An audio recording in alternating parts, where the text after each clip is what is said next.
I like really like rough around the edges versus, visceral space eaters, who are risk takers and who are, really true to themselves when they're performing. Over time, I've become a technique teacher.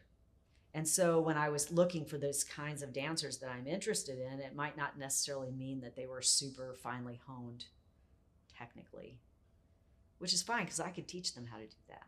You can't teach somebody to be a space eater. You can't, you know what I mean? You can't teach somebody to have this really beautiful curiosity and, nature about the way they perform. Those were the kinds of people that I was drawn to. And I'm drawn to when I look at I like people who are messy.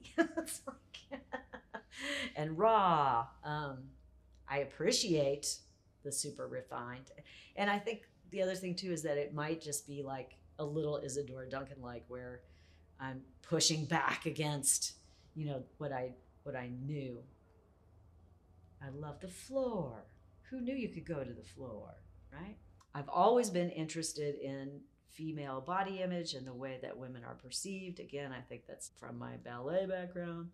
I think that started in a really narrow way and has expanded, and that the essence of that is still, I think, present in my work.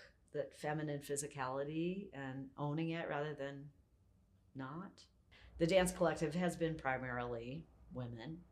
There have been a few men who have danced with us as guest artists or whatever, but I never made a conscious choice to just be women. It just kind of ended up like that, and for as long as I could, for as many people as I could gather in the room and provide opportunities to, I would.